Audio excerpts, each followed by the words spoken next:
Pinadala na po mga kaistorya ng Amerika yung pinakamalakas nilang attack submarine sa Pilipinas. Yan po ang USS Ohio class submarine na kargado po ng 154 Tomahawk missile. Yang nakikita ninyo na yan na lumilipad mga kaistorya mula po sa isang warship, yan po ay Tomahawk missile. At yan po mismong Tomahawk missile na yan ang nakaarmas sa USS Ohio class submarine na pinadala ng Amerika dito sa Pilipinas. Alam nyo ba kung gaano kalakas ang submarine na ito? Kaya po nito mga kaistoryang pasabugin ang China nang hindi nila nalalaman kung nasa ang lokasyon sa ilalim ng dagat ang submarine na ito. At ito pong Tomahawk missile, mga kaistorya, mula po sa Luzon ay kayang-kaya po nitong pasabugin, pulbusin ang mainland China. Ganyan po yan kalakas. At ang kakaiba pa dito, sa Tomahawk missile na ito, mga kaistorya, kayang-kaya po nitong i-penetrate yung target area kahit pa napapaligiran yun ng radar system. Ganyan po yan ka-high-tech.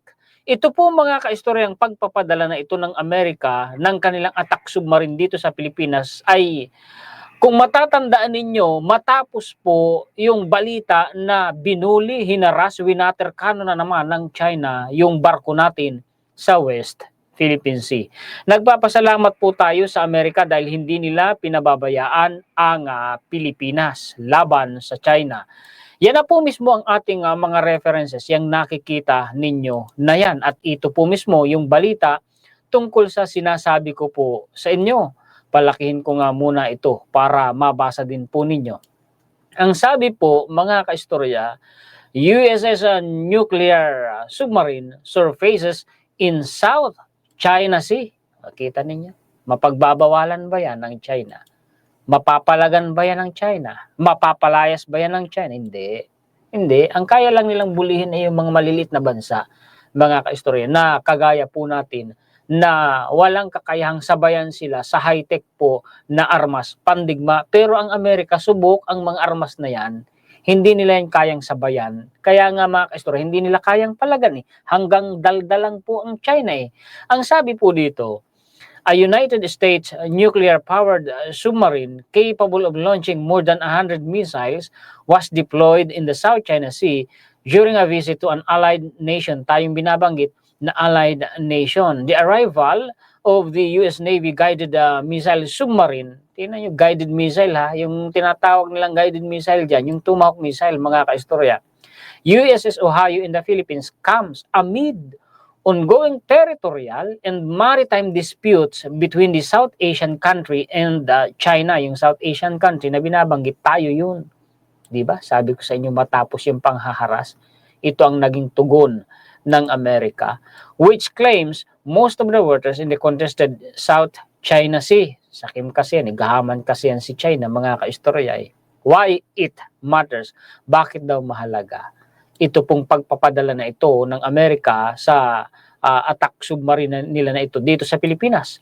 As part of its efforts to contain China's growing military threat, ay para po mga kaistorya, tapatan at higitan pa, mga kaistorya, yung military threat ng China, the US maintains a strong presence of nuclear-powered submarines. Tingnan niyo yung mga termino na binabanggit ito.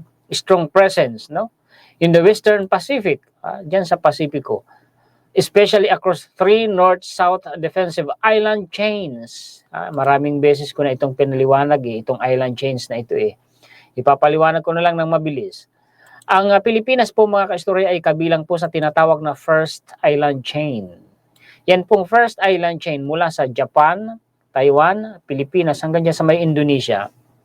Yan po ay mga kaalyadong bansa ng Amerika na nagsisilbi pong bakod, barikada laban sa China para po mga kaistorya malayang makapaglabas-pasok ang China dyan sa Pasipiko. Tayo po ang nagsisilbi na gate, mga kaistorya. May choke point pa nga eh.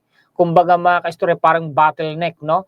Pinakamakitid, makipot na lagusan mula South China Sea palabas ng Pasipiko, yan tinatawag po na Luzon Strait. Kamukat-mukat mo ang Taiwan at saka po mga kaistorya, ang Pilipinas ay meron pong base militar na nakaharap po dyan mga kaistorya sa Luzon Strait na yan, dyan sa may Batanes. At meron dyang EDCA. Isipin ninyo mga kaistorya, kung magkakaroon po ng giyera na ang gagamitin po ay naval force sa pamamagitan ng mga warships, sa pangunguna po mga kaistorya ng aircraft carrier na naglalaman ng mga fighter jets, at saka po ng mga frigates, mga kaistorya, at saka po ng submarine. Isipin niyo, bago pa po masalubong ng China ang Amerika, ang pwersa ng Amerika diyan sa Pasipiko, ay wala na. Naharangan na po sila ng first island chain ng mga kaalyado ng Amerika na may base militar pa mismo ng Amerika. Kaya nga po gustong wasakin ng China ang first island chain na yan. Ang unang-una mga kaistorya, of course, ang Taiwan at saka ang Pilipinas, para mga kaistorya magkaroon sila ng kakayahang maharap sa agarang aksyon ang naval force ng Amerika. Ang kaso mo, hindi sila nagtatagumpay na mawasak ang first island chain. Lalo pa silang nahirapan ngayon dahil lalo pong lumakas ang presensya ng Amerika, lalong napatibay ng Amerika ang first island chain nung maglagay sila ng EDCA dito sa Pilipinas. Talino ang taktika ni PBBM, mga kaistorya, no? Isipin niyo, matagal na pinagplanuhan ng China, ginagastosan pa nila yan. Matagal nilang pinaghandaan. Pagkatapos mga kaistorya, nang naging presidente si PBBM, nasayang lahat ng naging effort at gastos ng China, no? Formed by territories of the US and its allies and partners. Palakihin ko nga muna para mabasa ulit ninyo. Including the Philippines, which is part of the first island chain. So, di ba? Tama yung sinasabi ko mga kaistorya, no? Ito na, The presence of the Ohio, designed to launch up to 154 Tomahawk cruise missiles, di ba? Dami, 154. Isang submarine lang, ganyan karami. Follows China's deployment of its most advanced aircraft carrier na hindi pa subok sa digmaan, samantalang yung sa Amerika ay subok na. Mga kaistorya. Gaano ba kalayo ang kayang marating nitong Tomahawk missile na ito? Ito yan sa Raytheon mga kaistorya Ang sabi dito, Tomahawk cruise missile. Modern, mature, powerful. The Tomahawk cruise missile is a precision weapon that launches from ships, pwede pala sa warships, no? Submarines. Ay nandito na yung submarine ng Amerika.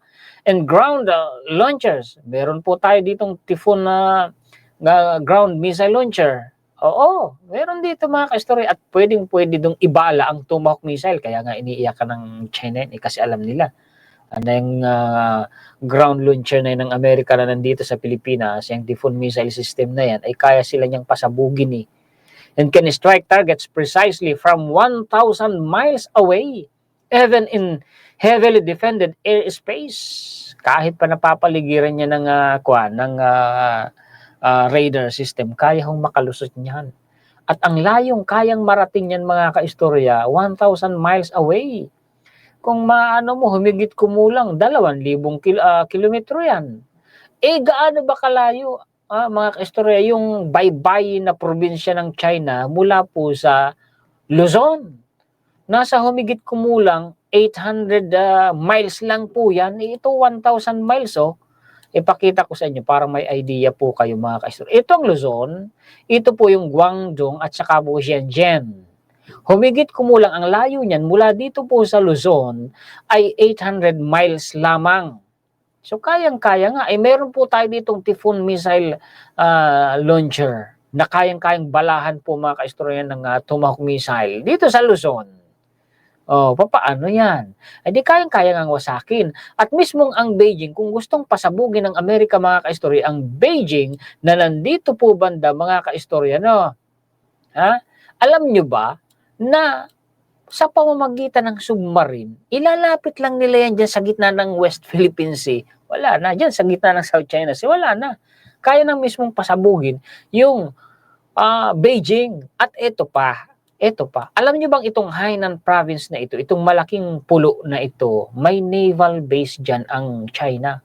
May mga submarines po dyan na nakadaong. Kayang-kaya po yung pasabugin. nito pong Tomahawk missile na ito. So ngayon, lumilinaw na sa atin kung bakit po umiiyak ang China nung nag-deploy po ang Amerika ng Typhoon missile launcher dito po sa Pilipinas. Kasi nga naman, 'di ba? 'Di ba malalagay sila sa alanganin.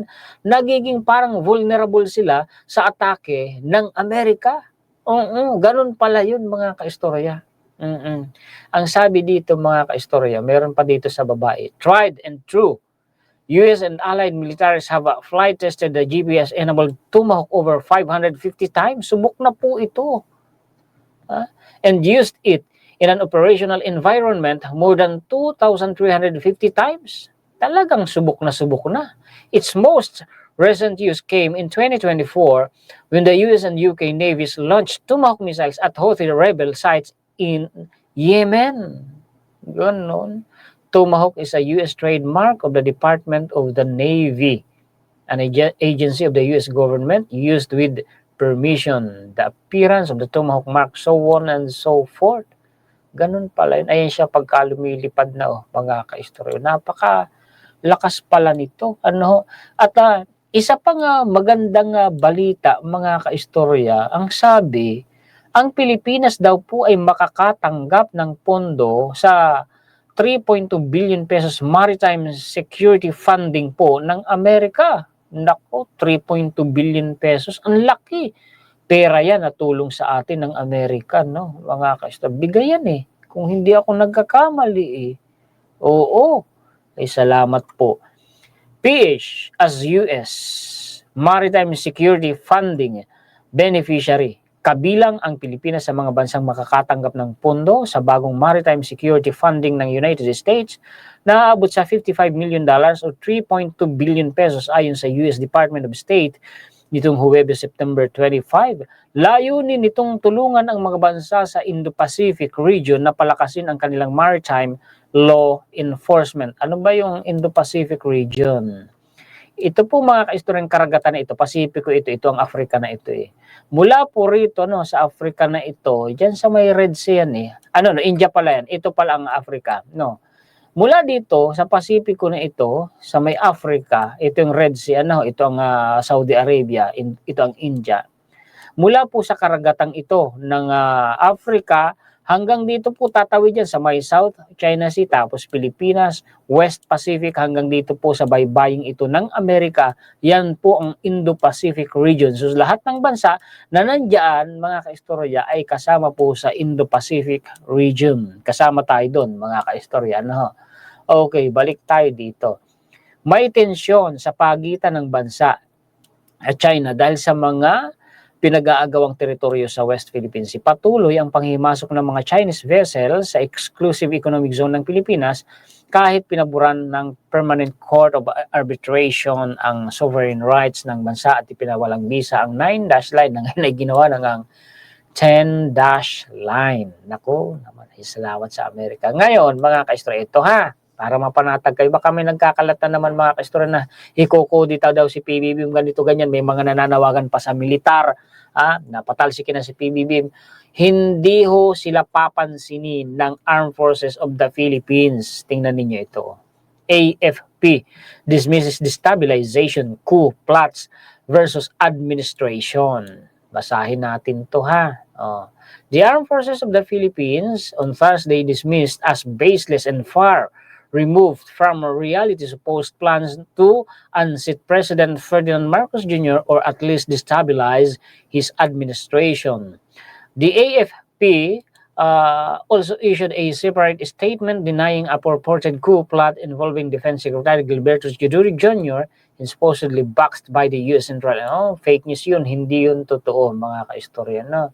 Kumbaga ang tawag dyan ng militar natin ay dangerous disinformation, a vile and malicious fabrication meant to poison the minds of our people. Mag-ingat kayo kasi ang layunin daw po yan para lasunin ang isipan ninyo. Weaken the chain of command. Pahinain yung chain of command. Ang pinakamataas po mga kaistorya na opisyal sa chain of command. Pag sinabi mong chain of command, tumutukoy na sa militar yan Ang pinakamataas na opisyal ng chain of command, mga kaistorya, ay ang presidente ng Pilipinas. And South Division between the Commander-in-Chief and the Armed Forces, gustong pag-awayin ang presidente ng Pilipinas at saka ang kasundaluhan natin, ang militar natin. Style nila na mga kaistoryan. Sabi, intact and united. Our loyalty does not rest on politics. So, wag na silang idamay sa politika ika or personalities o sa mga politiko. Kasi ang katapatan ika nila ay nasa konstitusyon, sa republika at sa sambayanang Pilipino. Ang galing naman Ngayon mga kaistorya, wala naman daw pong threat sa buhay ng Pangulong Marcos. Salamat naman kung ganon. There is no threat to the life of President Ferdinand Bongbong Marcos Jr. Malacanang emphasized on Wednesday. Wala pong nararamdaman sa kasalukuyan na threat, of course, maliban lang sa sabi nga natin sa mga nakarang threat ng Vice Presidente sa kanyang buhay. Sa ngayon po ay wala pong direct threat na nakikita at nararamdaman ng Pangulo at ang gobyerno at nagkataon lamang po siguro na wala pong activities. Ganon. Ay salamat naman kung safe pala ang presidente natin. Yan po mga kaistorya ang mga balita at impormasyon, komentaryo, kuro-kuro, kritisismo, opinyon na maibabahagi ko sa inyo ngayon. Pakishare po at pakilike at sa mga bagong viewers natin, kung nagustuhan ninyo ang ating content, ay iniimbitahan ko po kayo na mag-subscribe dito po sa aking YouTube channel na Juan Historiador. Para sa mga bagong bisita sa aking YouTube channel, ang atin po talagang specialty ay dalawa na. Una, history, dyan tayo nagsimula. Pangalawa po ay ang West Philippine Sea at saka po ang China. Marami po tayong naimulat na kamalayan sa pagtalakay natin sa pangwawalang hiya sa atin ng China dyan po sa West Philippine Sea. Kaya lamang tayo pansamantalang tumigil sa pagtatalakay ng tungkol sa China at West Philippine Sea kasi nga napakarami pong pangyayari ngayon na sa sistema ng politika sa loob ng Pilipinas at kinakailangan po natin yung sabayan para hindi po mailigaw ng mga Pilipino, ng mga sumisira sa gobyerno ang mga kapwa natin na Pilipino. Maraming salamat po sa inyong lahat. Mabuhay po kayo lahat ng mga solid ka-istorya natin sa buong mundo. Shoutout po sa inyo. Nagpapasalamat po tayo higit kanino man sa atin pong Panginoon. Maraming salamat po sa inyong mga solid ka-istorya sa walang sawa ninyong pagsuporta sa inyong lingkod, sa lagi ninyong pag-abang, panonood, pakikinig, pagla-like at pag-share sa akin pong mga contents. Muli ako po si Juan Historiador, ang tagakwento ng totoong istorya ng kasaysayan na nagbabalasakit sa kapwa ko Pilipino at tagmamahal sa bayang ito ang bansang Pilipinas.